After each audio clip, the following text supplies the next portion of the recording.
두 번째, 어제 이제 그 이재명이 감독님 그 어제 이재명 그 법원 출두하는 뭐 그거 있습니까?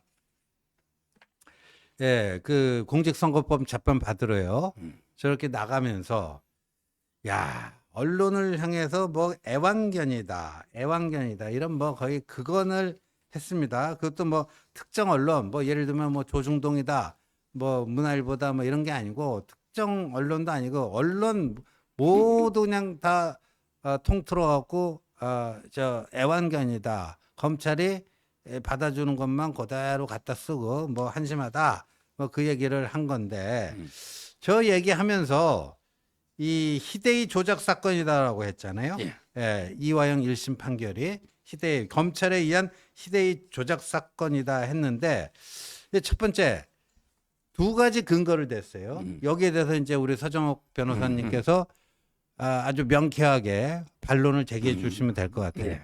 이재명이 제기한 첫 번째 이거는 작년 5월에 안부수 1심 판결문을 보면 그 김성태와 안부수가 북한에 건넨 돈의 성격은 요번 이화영 1심 판결문에는 이재명 방북에 대한 사례금이다 이렇게 규정을 했는데 그때는 그게 아니고 쌍방울의 주가 조작, 주가 부양을 위해서 북한의 협조가 필수적이기 때문에 그 협조해 주는 거에 대한 고마움의 표시로 준 거다.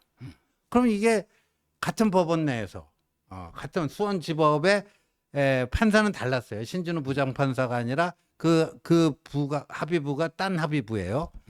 그래서 같은 저 재판부는 다르지만 같은 법원 내에서 어떻게 이럴 수가 있느냐? 그걸 문제 제기했잖아요. 예. 거기에 대한 좀 반론을 부탁드립니다. 일단 이제 그 김성태가요 네. 도망을 가버린 거예요. 그다음에 그 안부수는 2022년에 빨리 기소가 된 거예요. 그렇죠. 그렇죠? 예. 그때 김성태는 외국에 도망가 있어가 2023년 1월 달인가 들어오잖아요. 그 동남아에서 체포되었고 송환되죠. 예. 그러니까 이제 그때는 어떤 게 전모를 검찰이 알 수가 없었다. 네. 이래가지고 이제 그 일단 안부수 부분을 이게 먼저 기소해가지고 네. 북한에 안부수가 준 거는 또 극히 일부예요. 전체 금액에 비하면 극히 일부잖아요. 네. 그래서 이제 그냥 그때는 구체적으로 아주 북한 이걸 이게 특정을 못하고 네. 그냥 이게 북한에 준 돈이 안부수가 준 거 이걸 가지고 그냥 이게 뭐 원래 안부수가 이제 주가 조작에 좀 관여한 건 있어요. 네. 근데 그건 한참 전에 나노스를 쌍방울이 나노스를 2016년에 거래 정지된 걸 네. 인수를 해요. 네. 그다음에 2017년 거래 재개되거든요. 네. 하루에 막 300%씩. 이게 2018년 4월까지 주가가 피크예요. 그거는 이제 대북 사업하고 무관하게 주가가 폭등한 거죠. 그렇죠. 네. 그거는 이게 2017년과 18년 4월까지고. 네. 따라서 쌍방울 주가 조작은 시점이 안 맞다. 네. 우리가 준 건 2019년이잖아. 그렇죠. 이렇게 하고요. 네. 아마 그때는 이제 그 김성태 오기 전에 안부수가 일부 준 걸 네. 이거를 이게 이제 아마 쌍방울 사업하고 연결시켜 기소했는데 네. 근데 문제는 항소심에서 아까 제가 1, 2심은 똑같은 거라고 네. 항소심에서 이게 공장을 바꿨어요. 그러니까 1심 그 기소하고 판결 낼 때는 김성태가 이제 그 들어와서 그 대북 그 송금에 대한 그거를 충분하게 얘기를 안 한 상태에서 기소가 이루어지고 기소할 시점에는 김성태가 도피 중에 있었고 판결할 당시에도 김성태의 그런 충분한 진술이 있지 않았기 때문에 제한된 그걸 가지고 하다 보니까 그렇게 판결이 내려진 건데 근데 이제 그 안부수 2심에서는 바꿨다. 김성태의 그 모든 진술을 다 반영해서 공소장을 변경했다 이거죠. 변경했고 네. 중요한 거는 이게 판사가 허가를 해준 거예요. 그렇죠. 허가. 왜 그러냐면 이게 기본적인 사실이 동일할 때만 공장 변경이 돼요. 그렇죠. 전혀 별개로는 변경이 안 돼요. 네.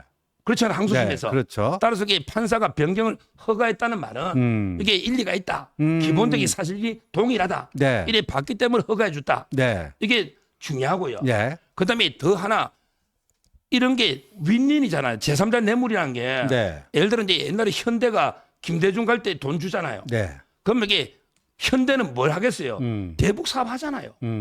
그다음에 김대중은 돈 주는 거고요. 네. 서로 윈윈이잖아. 네. 이런 게 정경유착이잖아요. 그러니까 저는 쌍방울이 대북 사업 대가다 이렇게 주장하는 게요. 이재명이 무죄라는 근거가 안 돼요. 안 왜냐 되죠. 윈윈이잖아. 위민이죠. 쌍방울도요. 예. 장기적으로 이재명 방북비를 대주면 예. 앞으로 이재명하고 경기도하고 대북 사업 때 도움을 받잖아요. 그렇죠. 독점적인 사업하고. 예, 예. 그러면 자연스럽게 또 쌍방울 주가도 오르는 거예요. 그럼요. 그래서 저는 대북 사업 주가 오르는 거하고 예. 이재명 무죄하고 무슨 관계 있습니까? 그러니까 둘 다 윈윈인데. 그러니까요. 예를 들면 예. 현대 아산이 그 DJ 방북 대가를 대신 내줬잖아요. 근데 이거 대북 사업은 잘 아시다시피 정치 끼지 않고는 불가능해요. 정치를 끼고 해야지 뭐가 이제 돌파구가 열리니까. 그러니까 현대 아산도 그렇게 해놓고 자기들이 뭐 금강산 사업이다, 개성공단 뭐다, 예. 그럼 이권을 얻는 거 아닙니까? 그렇습니다. 그러면 그때 그 사건을 우리가 보면 그게 김대중 방북을 위한 지원금, 이자, 또 자기들의 사업적 이득을 위한 뭐 선행 투자금이기도 하고 그럼 그렇게 되는 거 아닙니까? 그래서 결론적으로 쌍방울 대북 사업도 되고 네. 장기적으로 주가도 오르는 거예요. 그렇죠. 이거 하고 예. 그러면 이재명이 무관하다. 이거는 논리적으로 논리적으로 안 맞다는 거죠. 그게 양자택일될 수 있는 게 그렇죠. 아니잖아요. 그 이야기를 제가 하는 거고 예. 그다음에 실제 나눠서 주가 조작이 있잖아요. 네. 이거는요. 이미 그 전에 2018년 4월 이전에 딱이 주가 조작 끝나고 시점이 전혀 안 맞다. 안 맞다. 이 말씀도 드리고요. 네. 그다음에 뭐 안부수 있잖아요. 이분이 뭐 자꾸 고발했더라고 이제 민주당에서. 근데 재밌는 게요. 김성태하고 안부수를 고발했거든요. 네. 근데 김성태를 위정교사, 모의 위정교사 네, 모의 위증교사. 안부수가 했다는 거예요. 네. 근데 저는 그럼 이화영은 왜 김성태를 정의나 물을까요? 김성태가 모의 위정이 아니고 네. 교사범이에요. 그 김성태장이 그랬잖아요. 내 좀 정의 불러달라. 오, 맞아요. 근데 못 부르고 안부수만 불렀잖아요. 네. 그럼 이게 김성태가 너무 폭탄 발언하고 자신이 없는 거죠. 아. 그래서 이게 못 부른 거예요. 이게 문제고요. 네. 그다음에 안부수가 뭐 돈 4억 뭐 사무실 얻어줬다고 위정했다는데 그게 말이 됩니까? 원래 안부수가 경기도 사업을 했는데 네. 경기도 지원금 받아 자기가 횡령도 좀 하고 아, 일부 그, 북한에 주고 예, 삥땅 많이 그런 죄예요. 원래 예, 뭐 좀 달라요. 이게 재질이. 억대를 삥땅 해갖고 예. 저 강남 룸사랑도 가고 그러니까요. 뭐 그 돈으로 주식 투자도 좀 한 것 같고. 그러니까요. 예. 그 안부수 처벌받은 가곡이 800만 불 네. 직접 관계도 없고요. 네. 제가 안부수를 유튜브에서 최초로 실명 깐 사람입니다. 오. 아무도 이야기 안 할 때 네. 몇 년 전에 보십시오. 그때 제가 안부수 보고 뭐랬냐 이랬어요. 저자는 제2의 임태훈이다. 임태훈 군인권센터. 군인권센터. 좀 야삽하게 이렇게 생겼는데 자백을 겁이 많아. 그래서 저는 자백을 할 거다 한 거죠. 네. 안부수가 원래 국정원에 좀 앞잡이처럼 네. 뭐 이랬는데 저는 겁이 많다. 따라서 자백을 할 거다. 자백을. 그러니까 처음에는 어떻게 좀 부인하려 하다가 도저히 못 빠져나갈 증거가 있잖아요. 네. 그래서 자백한 거다 이렇게 저는 보는 거지. 아. 해유당한 게 아니고. 예. 그다음에 어제 또 이제 이재명이 이게 희대의 조작극이다라고 또 두 번째 근거로 내세운 게 국정원 보고서를 믿냐 아니면 뭐 그 조폭 출신의 뭐 주가 조작 전과의 뭐의 이런 그 김성태 말을 믿을 것이냐. 당연히 대한민국 정보기관인 국정원 문건 내용을 봐야 되는데 믿어야 되는데 국정원 문건에는 이게 쌍방울 주가 조작, 주가 부양을 위한 그 목적으로 북한에 건네진 돈이다. 국정원 보고서에는 그렇게 나와 있는데 왜 이러냐? 또 이거예요. 국정원 보고서. 이 1심 판결문에는 어떻게 나와 있죠? 지금 이제 좌파들이 국정원을 적폐로 보더니 또 이렇게 믿네. 그러니까. 근데요, 이거 재미있는 국정원 문건은요. 네. 제가 이제 국정원 신문할 때 그 옆에 있었거든요. 안에 못 들어가게 막아서. 네. 제가 먼저 재판하고 그다음에 이 국정원 직원이 재판하러 왔어요. 네. 국정원 문건은 그냥 임의 제출을 못 해요. 그렇죠. 이게 기밀이니까. 2급 기밀이니까. 그래서 이게 어떤 형식을 했냐면 오히려 검찰이요. 압수수색 형식으로 해가지고 검찰이 낸 거예요. 맞아요. 근데 그 문건 중에 판사가요. 그러면 이게 문건은 증거 능력이 있잖아요. 적법하게 수집됐잖아. 네. 그러면 이제 그 다음부터는 판사가 뭘 믿고 안 믿고는 판사 마음이죠. 그렇죠. 이걸 자유심정주의라 그래. 네. 그래서 제가 이제 판결문 보면 한 90% 정도는 이렇게 국정원 문건을 믿고 있어요. 돈이 어떻게 가고 누구한테 이런 게 있잖아요. 근데 국정원 문건 중에 주가 조작 있잖아요. 네. 이거는 옛날 이야기 같아. 옛날에 나노스 주가가 막 코스닥 2등까지 갔어요. 맞아요. 코스닥 2등. 어. 그러니까 이제 국정원의 보고서에는 옛날에 이런 주가 조작이 있었으니 안부수 이게 일부 관계 주가 조작일 수 있지 않냐 이런 게 문구가 있는데 그것만 가지고 이번 800만 달러를 주가 조작 보기에는 신진우 부장이 그거는 말이 안 된다. 그게 판결문에 쭉 나옵니다. 그렇죠. 그게 2018년 4월까지다. 예. 그러니까 국정원이 주가 조작 말은 있어요. 그런 게 옛날에 주가 조작 있을 때 그때 언급이고요. 이걸 가지고 800만 불이 주가 조작이다. 예. 이건 아니잖아요. 그거 그리고 아니죠. 주가 조작을 하는데 왜 북한에 말로 돈 보내요? 조작하면 되지. 그렇죠. 그렇잖아요. 따라서 이제 국정원 문건은 중요한 거는 증거로 채택이 됐다. 네. 마치 이게 박지원이는 안 된 것처럼 이건 거짓말이고요. 그다음에 판사가 90% 이상은 신뢰를 했다. 네. 근데 근데 요 일부는 일부. 전혀 다른 정황과 안 맞기 때문에 그건 옛날 거기 때문에 배척했다. 그 이래 이제 보면 돼요. 배척한 게 그거더라고요. 그 북한 그 대납 공작원인 리호남이 예.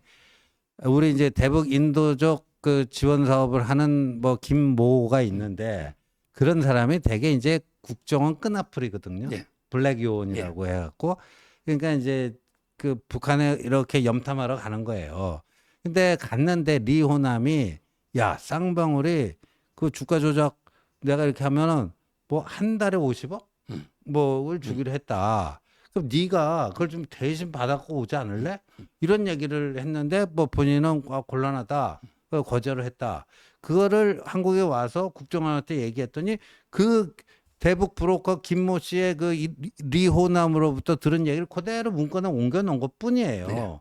그럼 그게 팩트인지 아닌지는 별개 문제 아닙니까? 그리고 이제 그런 자기들끼리 그런 모의했을 수도 있죠. 네. 북한이 돈 주고 어차피 이게 또 조작할 수도 있는데 네. 그게 아까 전에 이재명의 그 본질 있잖아요. 네. 스마트팜하고 방북비 이걸 바꿀 수는 없는 거예요. 그렇죠. 뭐 그 와중에 그 지원해주면서도 또 이게 뭐 저것끼리 모의할 수 있잖아요. 그렇죠. 그게 무죄의 증거는 아니라는 겁니다. 네.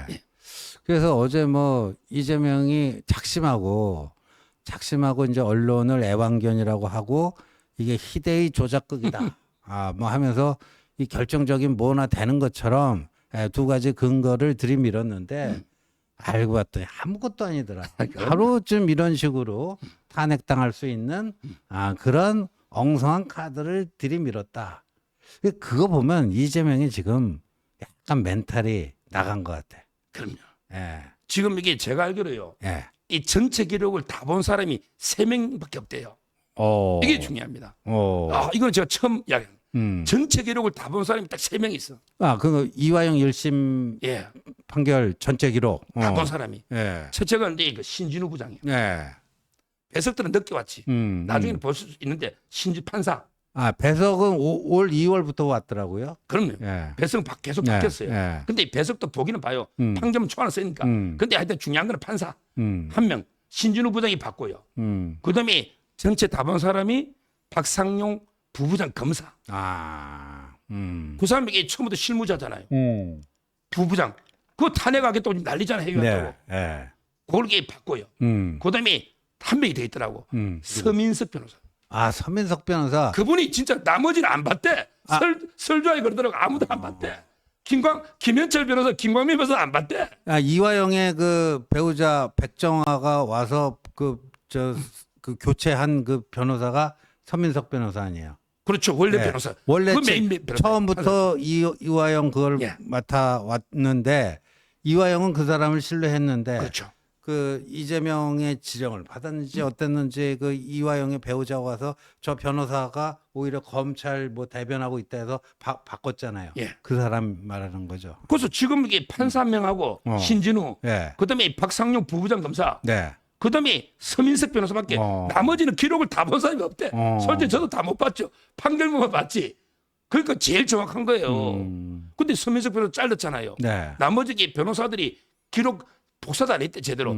복사하는데 한 장 100원 하거든요. 100원. 그러니까 보지도 않고 정치인이 너무 떠들고 있는 거예요. 네. 떠들고 있는 거죠. 근데 서민석 변호사가 입회하에 네.